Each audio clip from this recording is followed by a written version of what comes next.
Well, it's a wonderful, crazy day here in America, but it's even crazier in a good way because we have someone very special under the spotlight today, Susan. You know who that's going to be? Who's it going to be? Who's it going to be? It's going to be Dakota Mosier. I really like the radio. That's really good. That's really good. I like that. It's years of practice. Years of practice.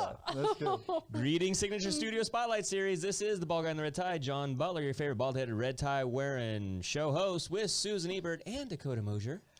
See, we like to do a little flip-flop.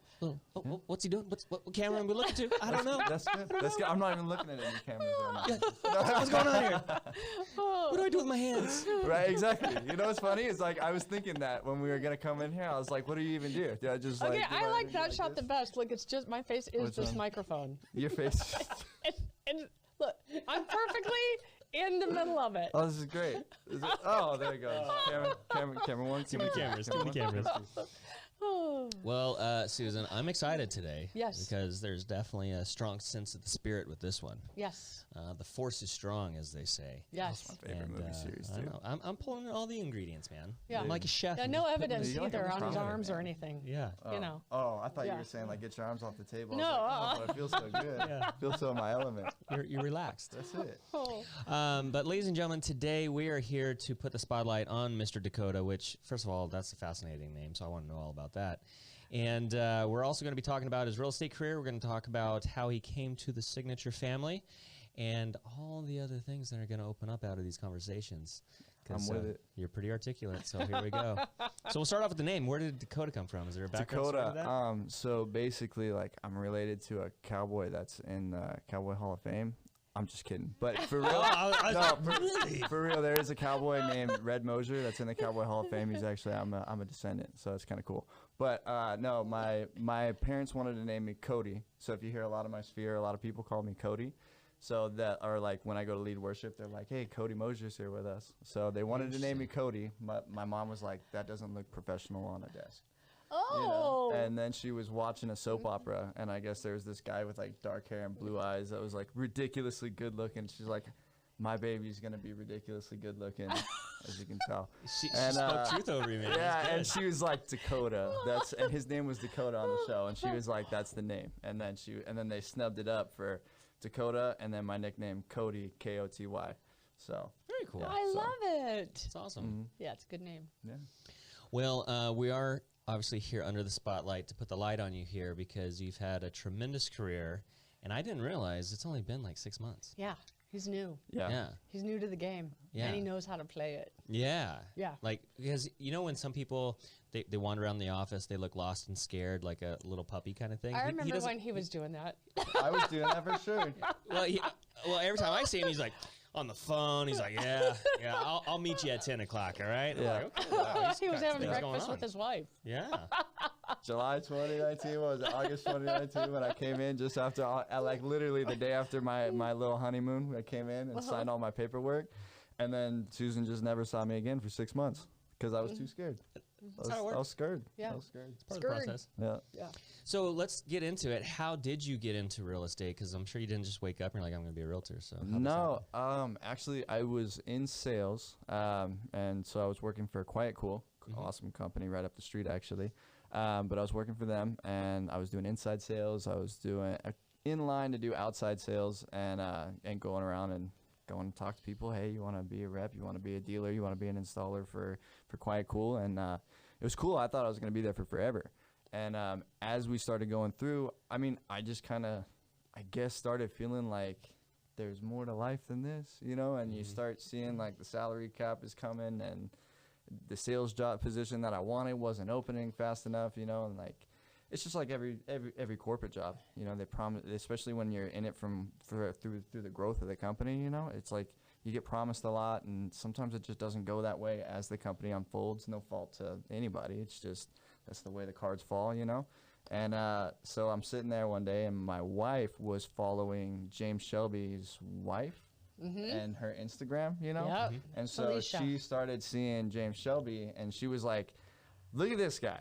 why can't you just be this guy? You know? And I was like, We It's all always nice when your wife says that to you. Yeah. Yeah. and I Thanks was a like, lot, honey. yeah, and I was like, I mean, yeah, he's pretty cool, man. Like he dresses nice, he's super snazzy, and she's like, I just don't see why you literally do the same exact thing, but you can't do what he's doing. And I'm like, yeah, you know what? You're right. Like, why not? Let's figure this out. And I called my dad literally in the car because my dad had his real estate license back in the day. Now he runs, he's ran car dealerships for as long as I can remember.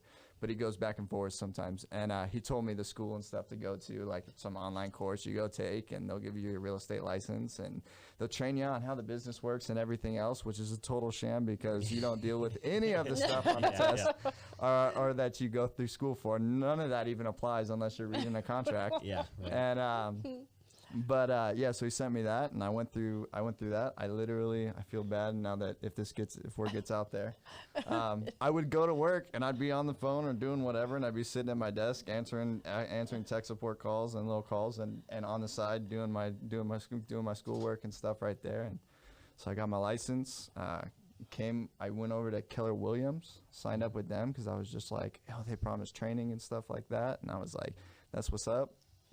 I went to there, didn't get any training. A week later, James Shelby and Christian Stone were doing like a role play thing, and it was open to everyone as they always post. So I came over here, and James and Christian were like, dude, just come over. Like, nobody cares about what brokerage you're with. Nobody cares about what you're with. Right. It's about you. It's about the brand that you make, what it is that you build.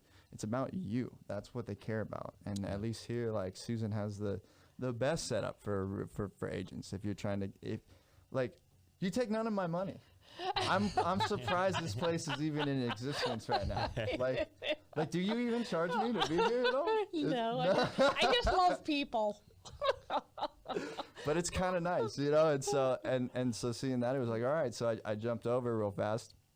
That was an expensive mistake, by the way, to pay to sign up with Keller Williams and everything, and then jump over. So if I could recommend to anybody, make sure you're committing to the right brokerage right off the bat, especially when you're trying to start in a business and you ain't got no money in the first place. Yeah. Make sure that you're not making any That's how they expensive get you, man. mistakes. Yeah. Yeah, that's so bad. But yeah, because literally I did nothing with them. I signed with them, I changed, and it probably cost me almost $300, $400 easy. Yeah. Oh. And so Well, then you got lucky because it could be thousands. Yeah. And yeah, it was a mess, man. And once you look at the splits and stuff like that, it just wasn't worth it. And to be on like their mentor program, like, I mean, I probably would have walked away with a 30% split by the time it was done. Yeah. You know. And here it's like, yes, I'm still on a team. You know, let's get that at least straight. I'm not a solo agent. Okay, I'm too much of a procrastinator. Too lazy to be a self-starter, right? No, you're intelligent and you knew to fire yourself. Okay, so me as a boss was a bad thing starting out. Okay, I feel like one day I'll be able to be like, I know this business enough to do it.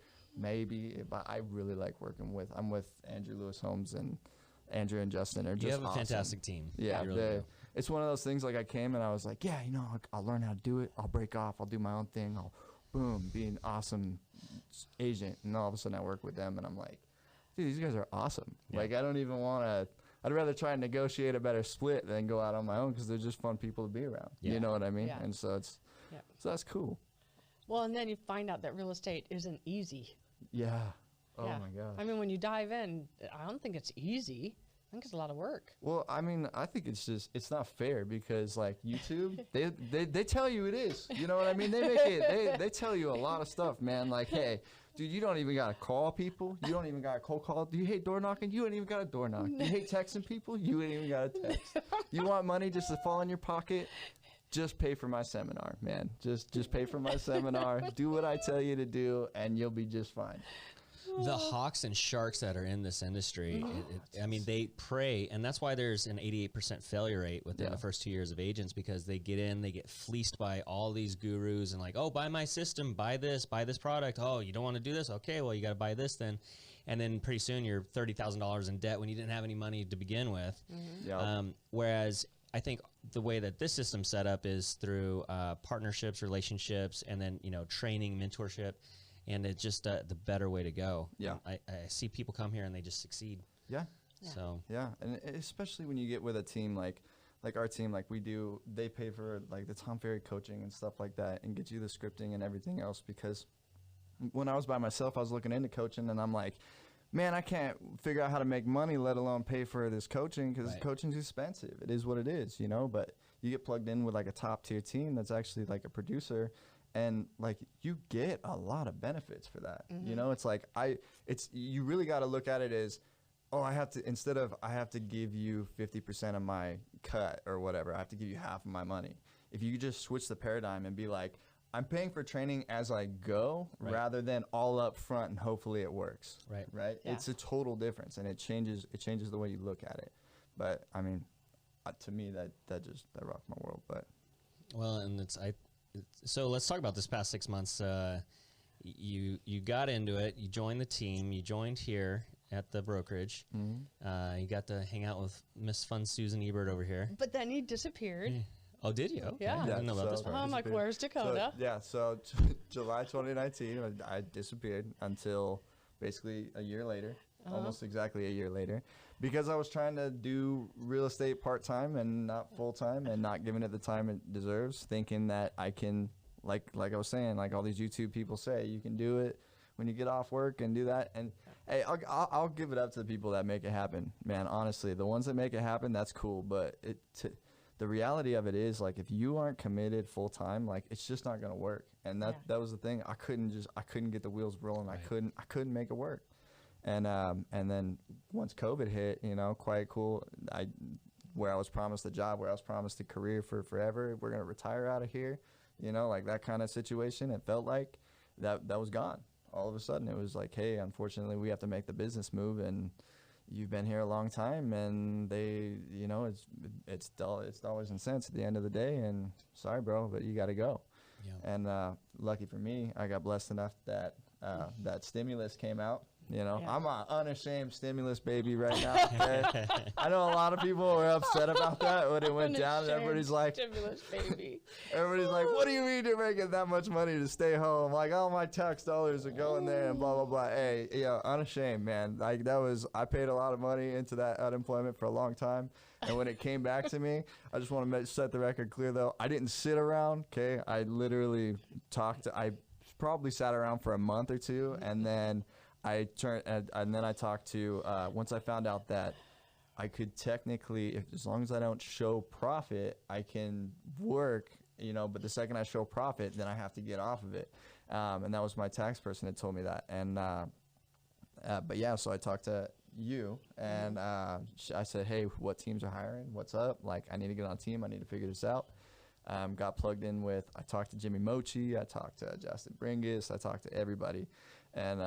And Justin and Andrew just clicked, man. And so when I started working with them, dude, I mean, they had me start dialing right off the bat. Boom. I start saw cranking him it out. every day. Yeah. I'm like, look, you're at work. Oh my God, you're at work. It was amazing. Every day. It's so crazy. So from day one until you actually got an apple from the tree, how long did that take you?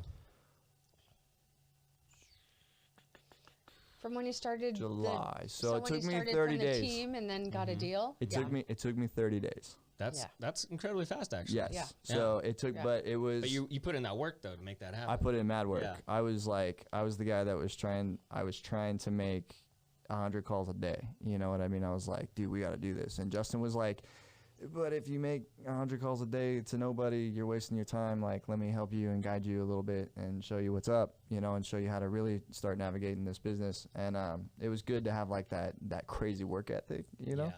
Yeah. And I still think it's good, and I'm trying to get it back right now because I got super lazy. But trying to get that back and generate that back. But we had listed Payette, and that house was amazing, beautiful pool in the backyard, and it ended up selling like 100,000 over asking, and we all jumped in the pool with suits on and stuff. Great saw pictures. That. Yeah. Oh, so that was your first deal? That was no. That was their first deal, but I got my first deal out of a fallout from that house. Oh, okay. So because obviously we get a lot of buyer leads and stuff from that, and so I ended up picking up a client from that house and bounced them out to Riverside, and ended up finding them a house over in Riverside. Wow. Yep. And so that was actually a really, really cool experience. But yeah, that was my first one. Then right there it was 3 or 4 months on the unemployment, and then I got off it because I started making money. And then the in-laws needed to sell their place all of a sudden because now I'm making money. So boom, we listed their house, and then had another buddy who needed to list his house because now I'm the guy, you know, and it's like that momentum, you know, it starts picking up. Yeah. And that's what it seems like for the agents that have a hard time getting off the ground. But if you can get 1 or 2 deals and then get on top of that surfboard and on that wave and flow with that momentum, it just starts to really starts to come in. So you're a living testament to that. Yeah. That's awesome, man. Yeah, and I had some good ones. I even had a deal with you for a second. Yeah. Yeah. I gave you grace, man. I was trying to keep it together. I know. And I was like, oh, I'm so sorry, dude. Like, it's like, dude, I want to be on your podcast. Don't hate me. I'm a gracious man. But yeah, I don't know. In a market where it felt like everything was a sure thing, it wasn't. It was very weird that listing that you had, it still hasn't sold. It's fine. It's been about delayed. Yeah, it's been delayed, and now we're finally getting there. And so, but I mean, I was able to at least salvage that too. So it was cool. You know, we did that, sold a piece of land, I sold the houses. I know, but do you feel like you're a real estate agent now? I don't, because Justin reminds me how much I'm not. But he's good at that. It's like, I've known him for 12 years and he tells me that.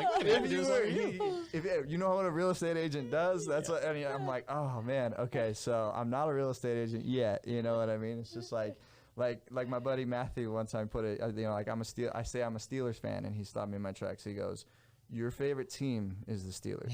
Can you name the entire starting line to the Steelers? And I said, no. He said, you are not a fan. That's Flipped it on you. Yeah, and he goes, that's your favorite team. Yeah. You wear the colors. You're not a fan. Yeah. And I was like, okay. And so Justin's the same way. Are you putting 2 in escrow a month? No. Do you have at least 10 in your pipeline at all times?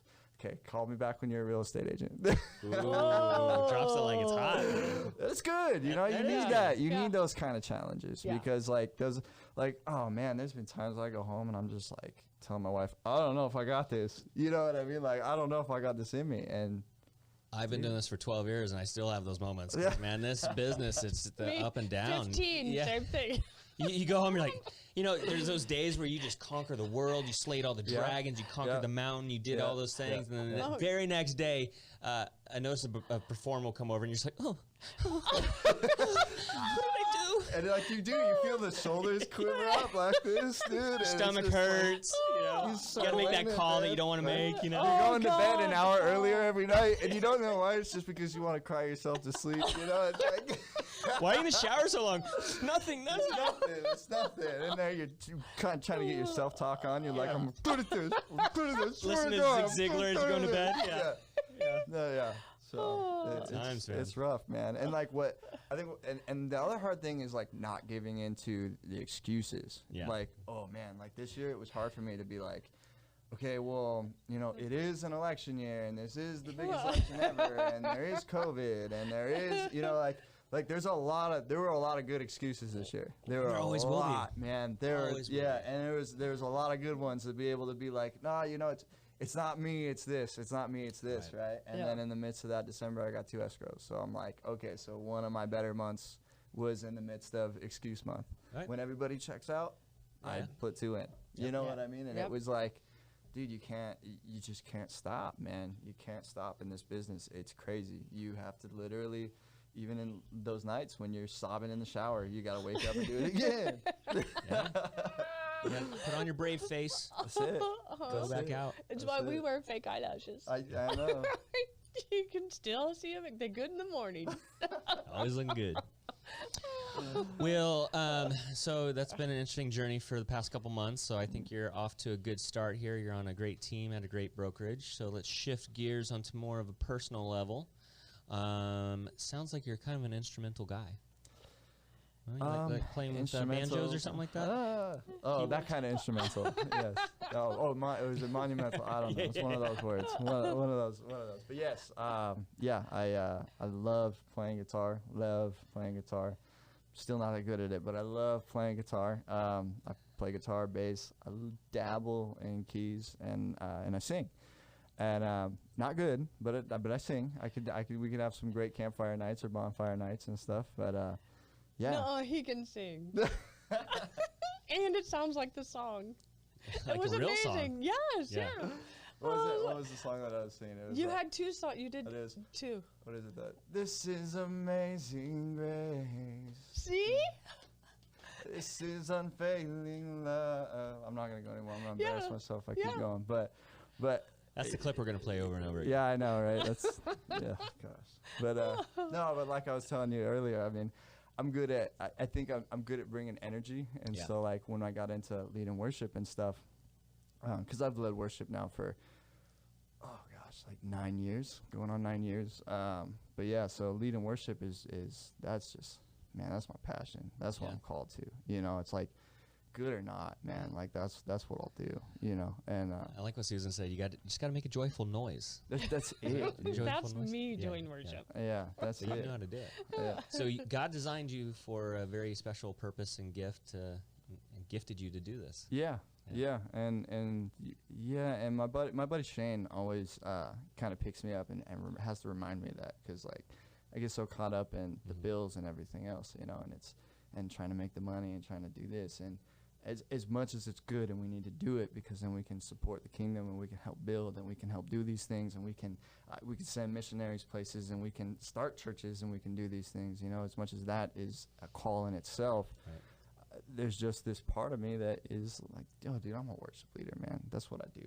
You know, like that's my life. You know, at the end of the day, that's what I'm gonna be doing for eternity in heaven, right? Yeah. cool is That's what we're all gonna be doing. And so it's Yay. like, it's nice that I get a chance to bring that spirit man here. You know what I mean, and live that out a little bit. You know, and so I love it. I got Did you know this from a young age?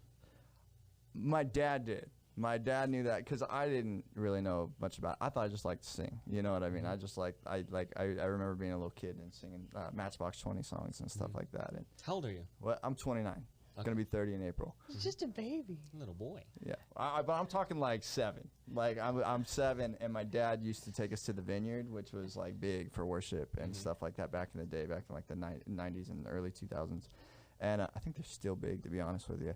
But anyway, he used to take us out there, and then we would listen to the albums coming home, and I would sing all the songs and stuff like that, you know. And so So your little heart just automatically. yeah, I just took to it, you know. And it was like, oh, okay, this is cool. And like, even once all the craziness of my teen years was over and I got back to it, it was like, whoa, like there's a piece here. This is a piece of me that has been gone for so long, you know. And it was like, wow. And I it's really cool, because I feel like I got to live 2 lives. Like I went through crazy stuff when I was a kid. Like it was just like Breaking Bad. Like my mom's selling drugs and like crazy stuff. And she's great though. She's still my best friend. She's my #1 fan. Okay, I love my mom to death. I love my mom. But it's like we went through this crazy period of life, and it was nuts. Like SWAT people kicking in the door, DA and stuff. Like, oh, it was crazy. And we went all through that. And then my response to that as a teenager was to get into drugs and get into doing those things. So You you know, had a and- prodigal son moment. yeah. And yeah, when I was like 20, I was just telling Garrett the story today, because he was like, when did you start playing? When I was 20, I was like coming off of a gnarly one, and I was just like, I wanted to, I don't know, it's weird to say this on this, but like I wanted to die. Yeah. Like I wanted, like suicide was a thought. You know what I mean? It was a major thought. I wanted to die. I was done. And I felt like God had told me that night, hey, if you're done with your life, let me have it.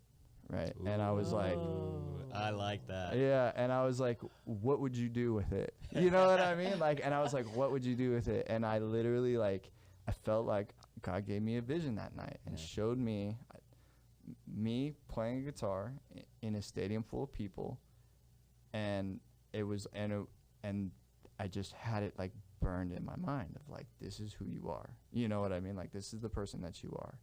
And I was like, that's kind of crazy out there. You know what I mean? But, and I'm just like, whatever, I have a big imagination. But then I was going to work the next day. I was working at Easy Lube over here off of Marietta Hot Springs. And I go into work, and my buddy at the time, Brandon. So it's just a crazy story, dude. It brings tears to my eyes. But I go and I'm standing there at work, and he's like, "What you thinking about?" And I was like, "I don't know, man. I've just had this crazy feeling of like I want to learn how to play guitar, like really bad." So you hadn't played a guitar at this point? No, I had never. Oh, wow. Yeah, and so I was like, I really want to know how to play guitar. Like, I really think that would be cool. And he's like, "Dude, you want to learn how to play guitar?" And I was like, "Yes." Like, he's gonna teach me, you know? I was like, "Yeah, for real." And he goes, "I'll sell you one right now for $20." And I was like, "All right, done." You know what I mean? Like, that's good enough. Like, let's go. And I followed him to his house, and I remember he brought this little Fender Stratocaster out, like, that you can buy from like one of the Squire Strats that you can buy for super cheap off eBay for $20, you know. And I was like, "It's perfect. It's amazing. This is exactly what I want." And did that. I went down to Lake Elsinore over there on the backside of Lake Elsinore because I was living off of Grand Avenue, and I got a amp and a tuner and like chords and stuff for it and everything. And I was like, "Dude, this is it." I probably spent like $35 altogether, you know. It was amazing. And I went home and I plugged everything in, and I went, and I was like, "This is not good," you know. And Not that vision that you had the night no, before. it was nothing like that, you know. And I was like, "Oh, this is not good." And then, but I YouTubed it, man. You know what I mean? Yeah. I YouTube, and I just started watching YouTube videos, and I replaced TV with YouTube, and I replaced video games with playing guitar. And like, dude, I remember because I wasn't going to church at the time there, right? So like, I was literally. Gosh, and it's like one of those things that I don't know if I can like say all this stuff, but Go for like, it, man. we're literally sitting there in like we lived. It was me, my mom, and my brother in this little tiny apartment, in this little 2-bedroom apartment. My brother slept in the living room, and then I had the master, and my mom had the other room, and me, my brother Connor, and my buddy Dale.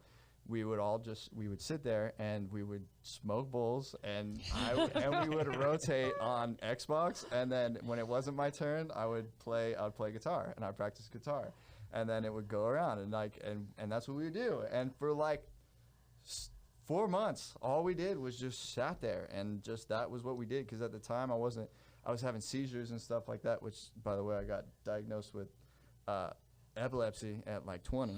Yeah, and so all of a sudden started having seizures. I had started working with my dad at the car dealership, worked for like 10 days, sold 8 cars. I was like, "This is my job forever. I'm gonna kill this," you know. And then bam, all of a sudden woke up to go to work in the morning, fell out of the shower. There's paramedics all around me and stuff. They were like, "Hey, you just had a seizure. We need to take you in the ambulance to the hospital." Went through that whole thing. Did that start after your vision or before? After. Yeah. Interesting. Yeah. Ooh, right? Yeah, so it was kind of weird. So Spiritual warfare. yeah, right? So like I get in track, and then bam, this thing happens. And it was like, whoa, what was that? So anyway, but yeah, but I had kind of learned how to play guitar and stuff at that point. Once that all happened, I got really self-destructive again, right? And drinking and stuff more. And at this point, I was literally out of work. I lost my job at the car dealership. I lost my driver's license. I lost like everything, you know. I'm like, whoa, what the heck? I'm a 20-year-old nobody, you know what I mean? Like, just sitting here, like I'm a drain on society right now. What am I gonna do? And dude, I went into a way downward spiral, you know. But I kept playing guitar, you know. I kept doing it, and I kept sticking to that. But then I started smoking a lot of pot and drinking a lot and doing that, you know, because I didn't know what else to do with my time, and that was all it was. And the doctors wouldn't tell me what was going on. They were just like, "You have epilepsy, take these pills, bye-bye." And that's it. Right. You know, they do MRIs, they do CAT scans, they do all these different things, and nothing comes back. Like, nothing comes back. And they're like, "You don't have any tumors, you don't have nothing, you just, there it is." And so it's just like this weird thing of, okay, well, now I went to go apply for a job over at Submarina, right? And the guy's like, "Dude, you qualify on like every single level. You have food handlers experience," because I had 2 years of delivering pizzas and working that and like doing all this stuff. And I'm like, "Dude, yes, this is great." And I go, "Yeah, last thing, I have this thing, this epilepsy thing." And he's like, "Man, well, I can't hire you if that's the case, because like if you have a seizure and you fall and you have a knife in your hand, like that ruins our insurance." And I was like, "Oh you know, like, just what a bummer. Like, totally shut down, you know, like, so now I'm feeling even worse. You know what I mean? Can't Like, even get a job at Sunbury. whoa, dude, I can't even make a sandwich right now. You know what I mean? Like, that was, oh my gosh. Like, I can't drive. I can't make a sandwich. I can't do nothing. Like, I am literally like, Kicking while you're down. oh my gosh, dude, that was the worst feeling in the world. And like, gosh, like, you know, and where do you go from there? And that's all I was thinking was like, what do I do? And I just, dude, I would go home and like literally we lived right up against the Ortega Mountains, and like I had to start seeing a therapist because we were like, my mom and my dad honestly, my dad was like paying for it 'cause I think my dad was scared, and like I don't think he'll ever say it, but I think he was a bit worried, you know, because it was like, dude, like life is kicking you in the nuts right now, you know what I mean, like bad. And so like I would go and I would just I remember I just had to get out of this little apartment that felt like a cave. Like, our apartment was like no bigger than this, and like maybe half a Christian, what is that, Christian in their office right there. It was like maybe that, and that's it. Like 600 square feet. Wow. You know, it was tiny. And it just felt like a cave. It was dark. It was depressing after a while. You know, it went from this place of inspiration of starting this adventure of playing guitar into this thing that's just like, oh, I'm just here. I'm just waiting to die. You know what I mean? And it was a crazy moment. And I remember I would go out and I would go climb the mountains and go hiking up the trails and behind my house and stuff, like just to get out of the house. And and then I went over to I was at a party and I got invited to go to church by somebody, and I was like super drunk at the time, and I was like, no, like, you're crazy, I'm not going to church, you know. And then they wouldn't let up on it, and I was like, okay. So I went to church, and I went the first time, and like I went to the Way Family Church, which is a great church. I don't know if you guys have ever heard of it. It's over here in Marietta office, right above in Taza off of, what is that, Sky Canyon right there. And wonderful church. But for me, going in there, it was weird because they're very like Pentecostal, like, yo, Holy Spirit's moving in this place. I'm walking Slain in, by I'm the like, Spirit. Yeah. What I'm are they seeing people doing? fall down left and right and all this stuff happening and people praying in tongues and all this stuff, and I'm like, what is this nut house you guys have all brought me to? Like, is this what is this? What is going on? You know, and like, somebody came out to me and asked to pray for me twice, and I said, nope, I'm good. I'm not going up there and getting prayed over. This is not happening. And then finally they asked me a third time, and I'm the kind of person that's like, I'll go with something just so you'll leave me alone, you know. And they went up there and they prayed over me, and they're like, you feel better? I was like, yeah, sure I do. You know what I mean? And I walked out, and I was like, dude, oh, never again. But they just wouldn't let me stop going to church.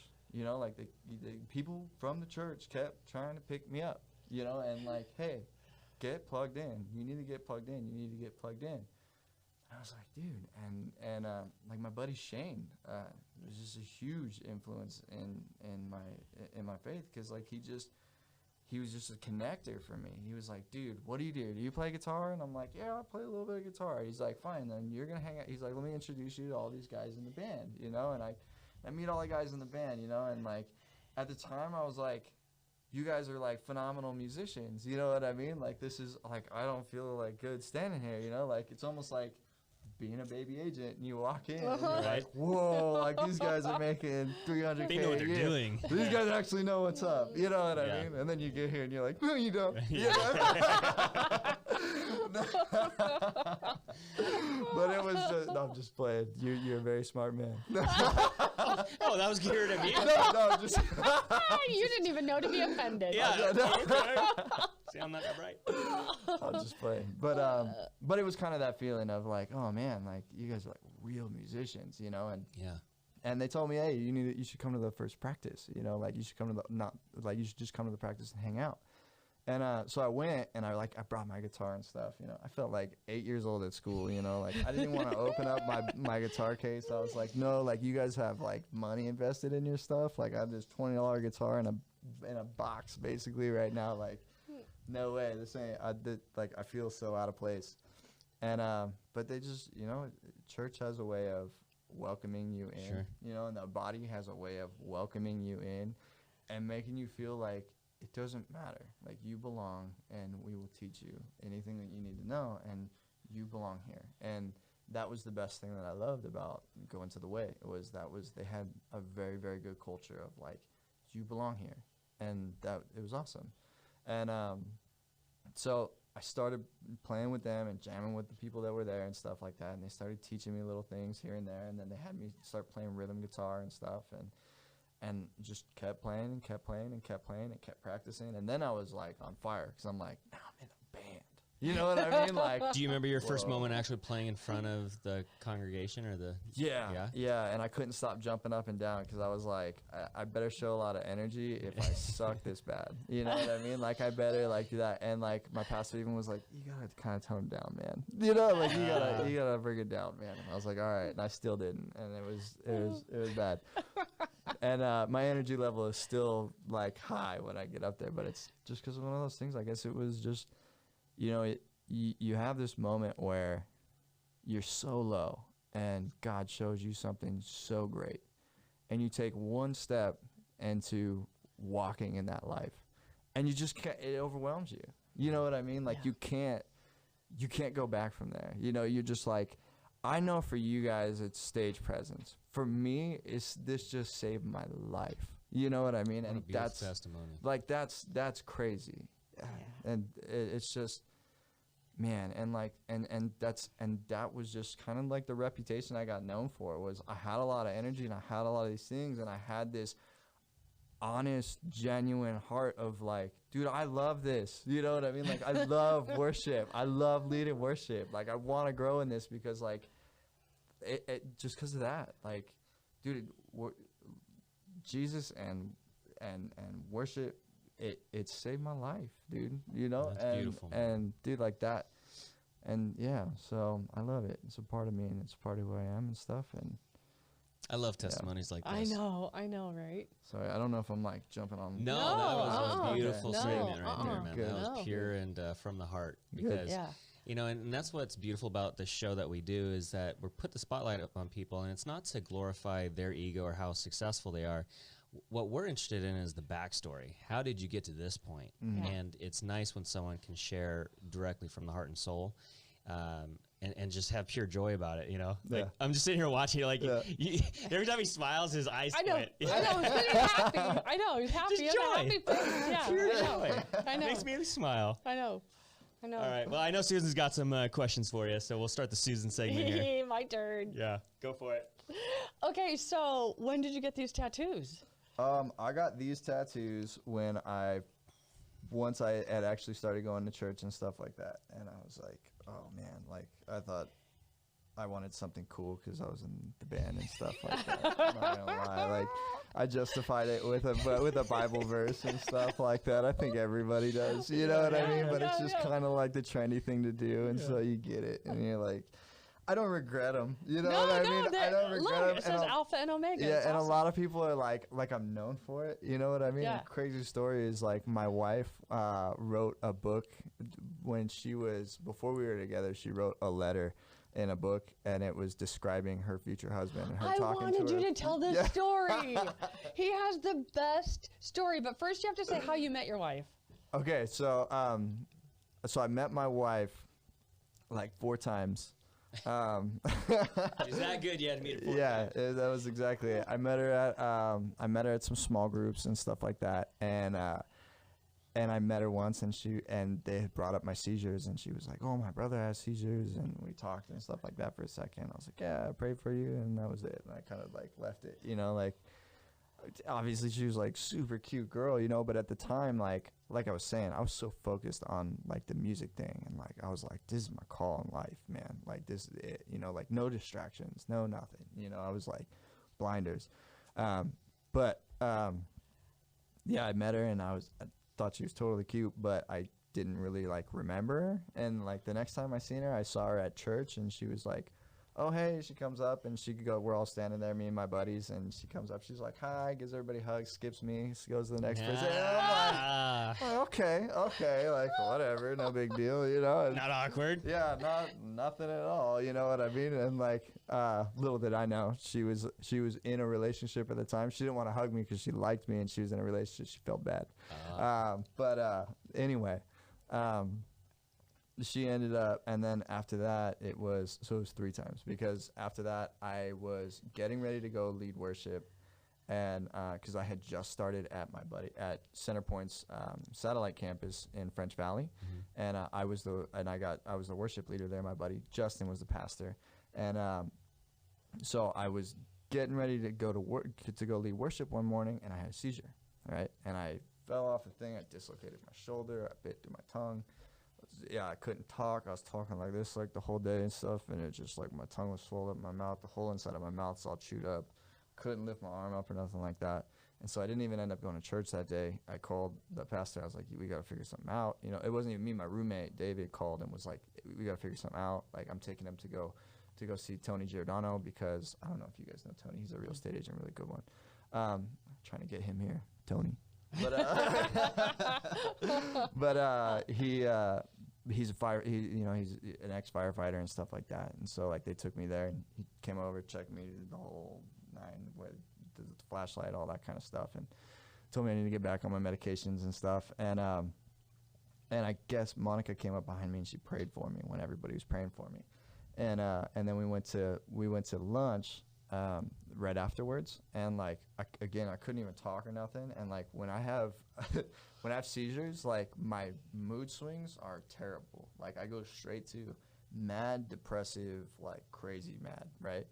And like we were standing outside, and she was standing there like, oh my gosh, because I was like looking like I either wanted to fight somebody or just be a jerk for no reason, you know. And she was like, didn't even want to talk to me, and I was sitting there trying to like crack jokes, like all wounded, you know, like, oh yeah, look at this, and like trying to start a conversation with her, and so she was trying to like avoid me the whole day because I had a weird attitude.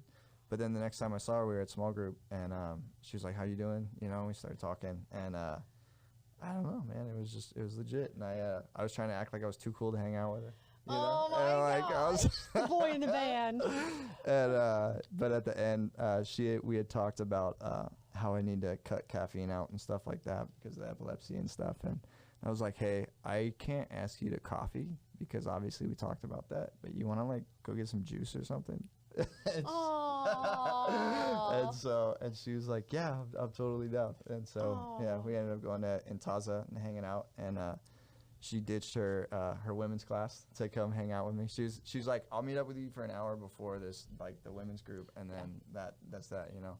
I was like, all right. We got there, and it was like an hour and a half in. I was like, yeah, you need to go, and she's like, yeah, I do.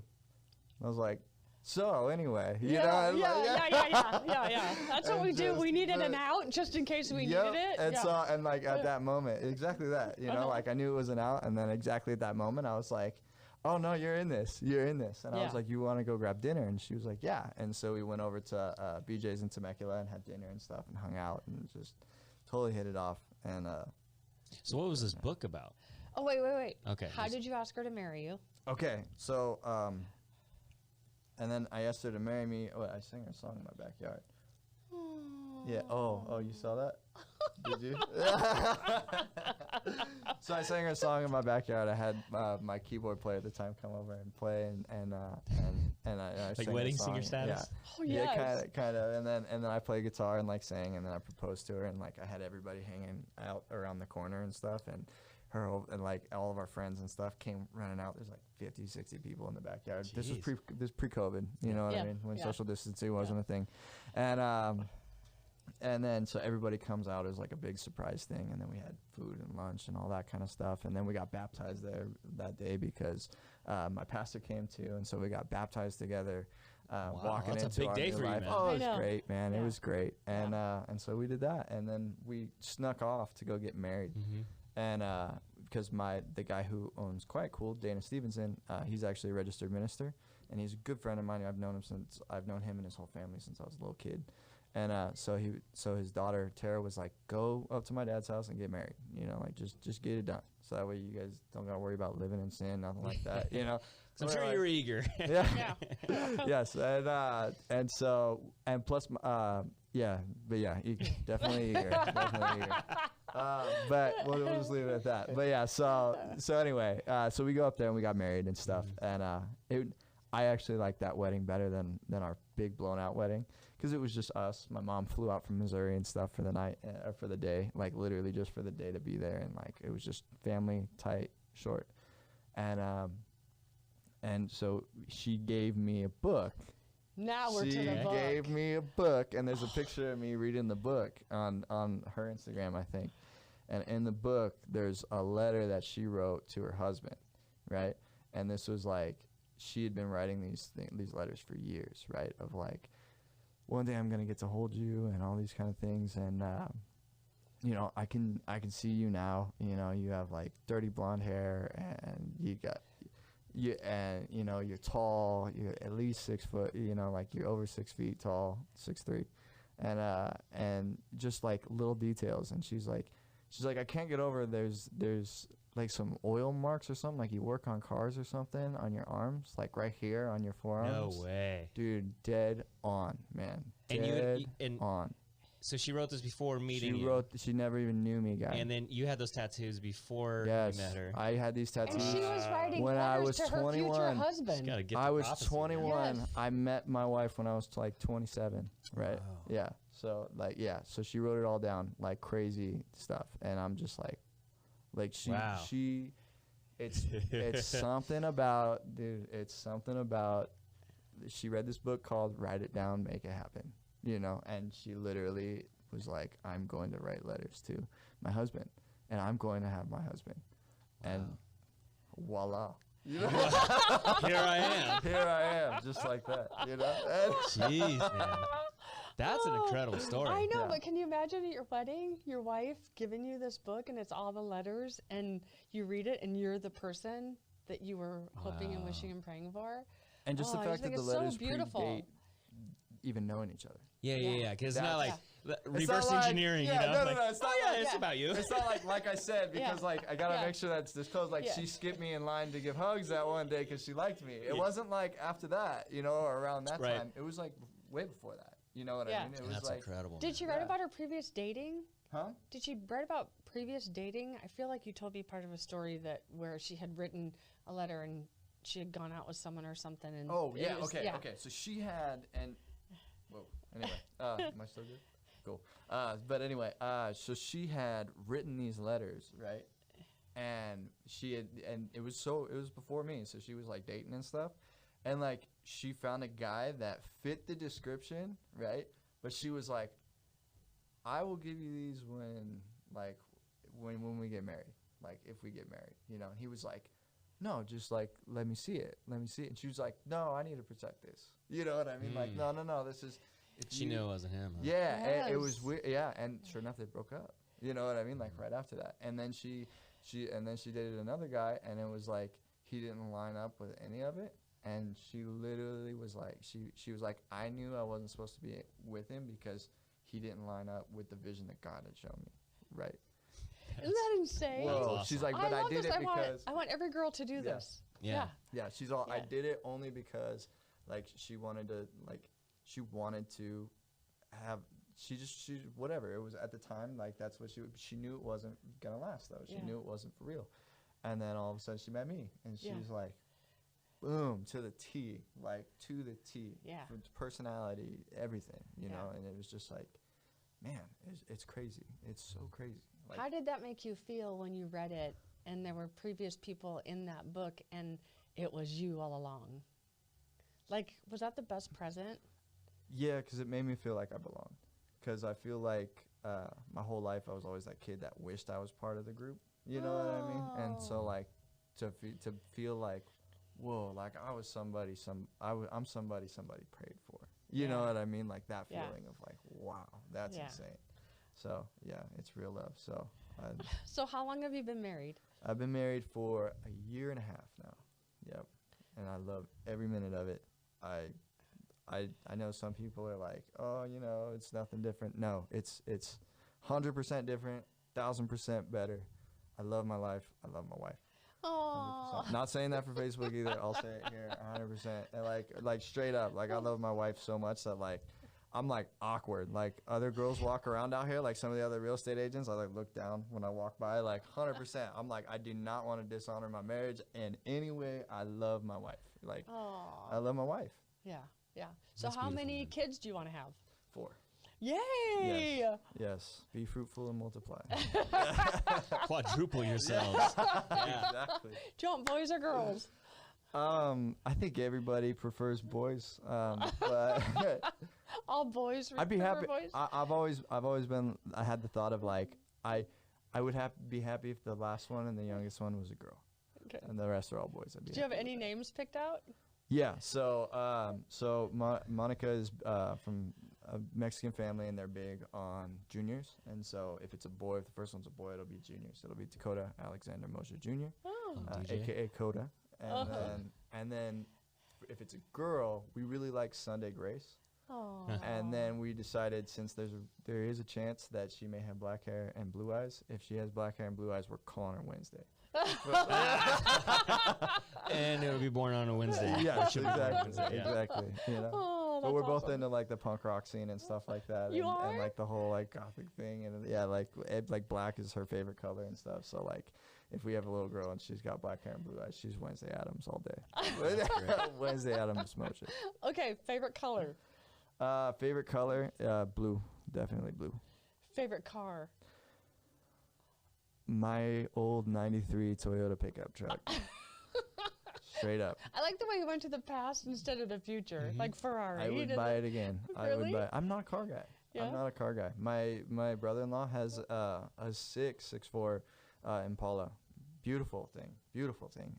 I would buy that. You know what I mean? Maybe. I'm just not big on cars. Okay, favorite sport. Football for sure. Yeah. Favorite team is Steelers. Favorite team is Steelers.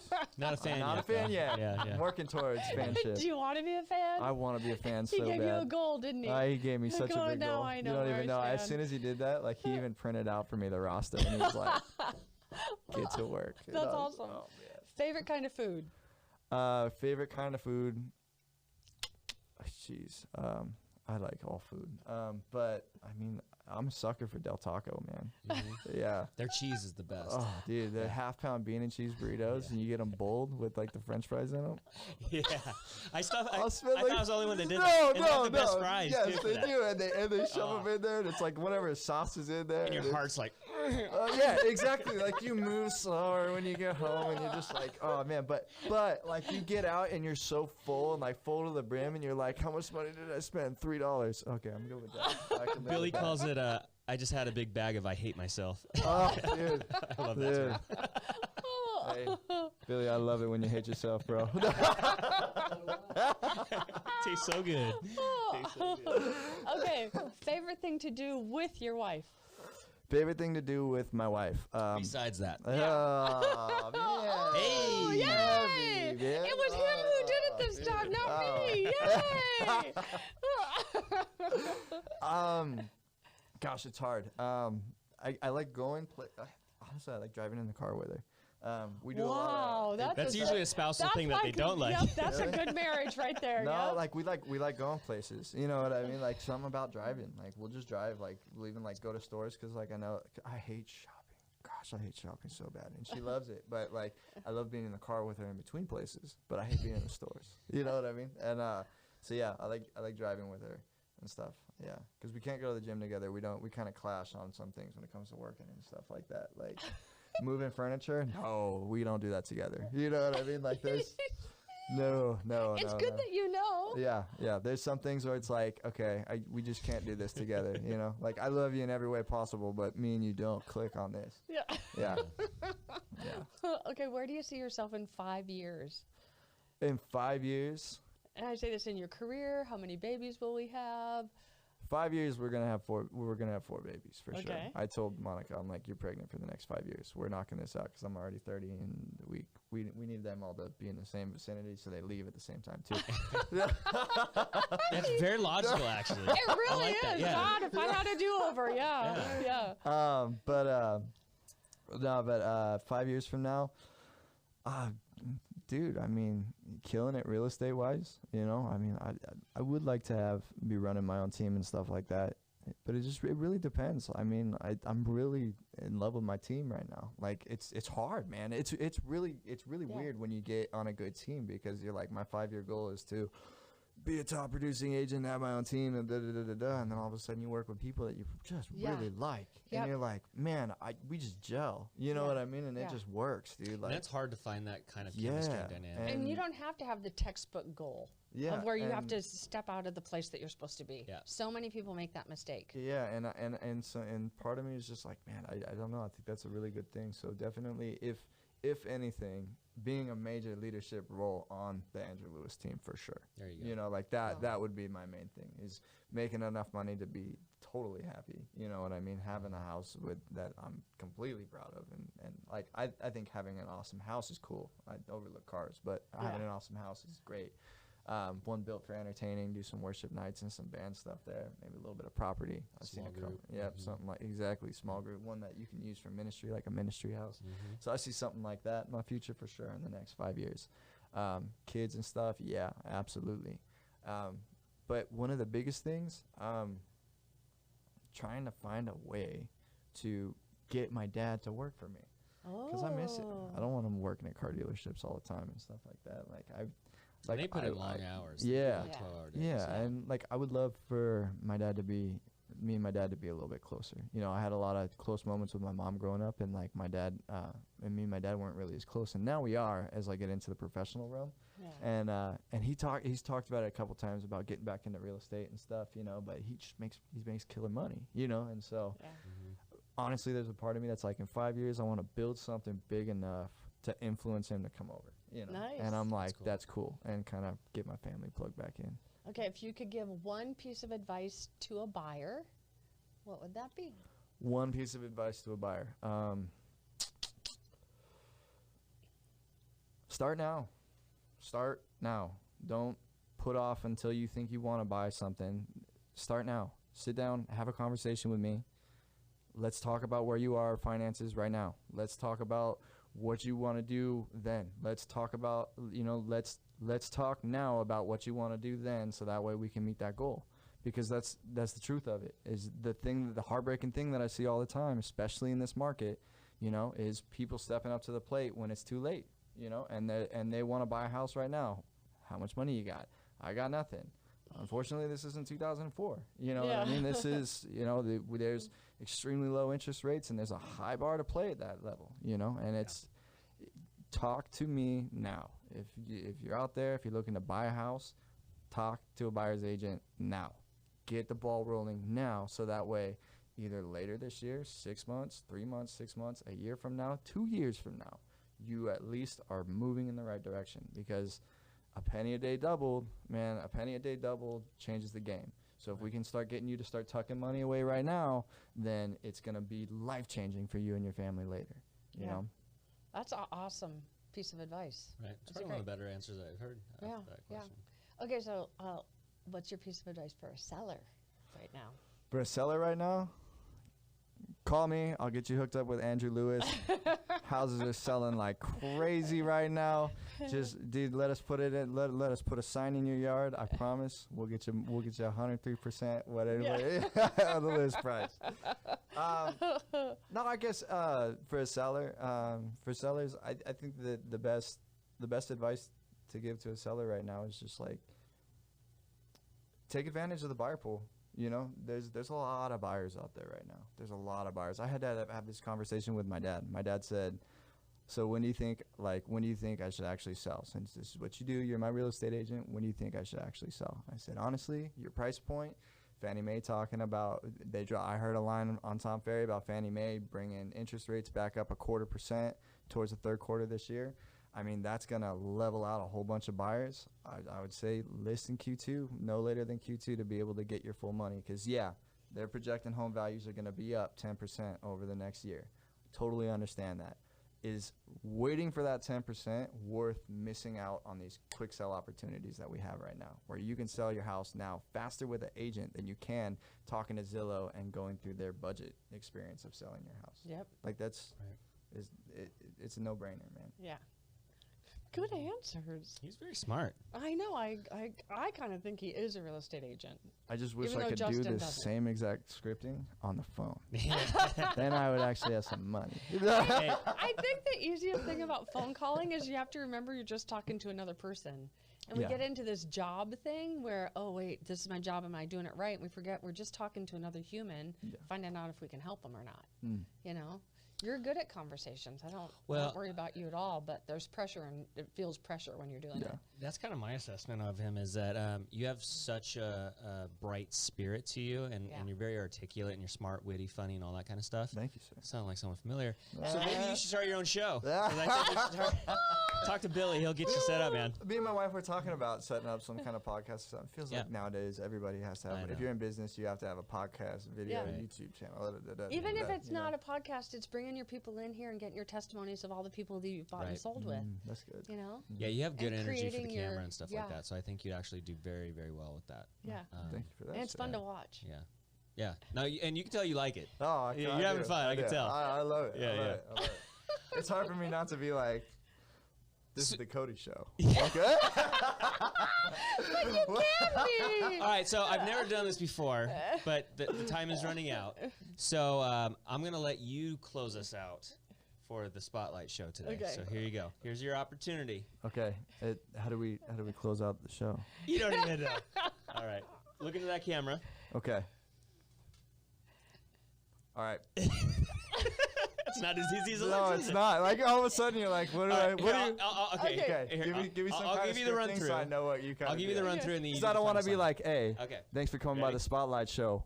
Peace out. We're done. You know, That's all like you need to tell Yeah, like, yeah. All right, so this is what I do. Ready? okay, all right.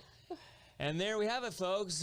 We have Dakota Mosier and Susan Ebert and your favorite bald-headed red tie wearing realtor. See, now you got me stumbling.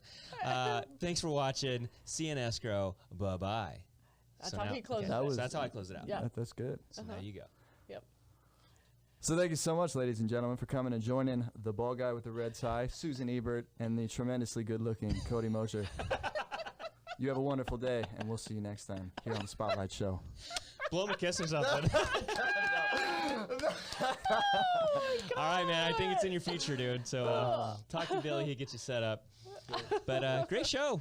Great show. All right. Yeah, fun.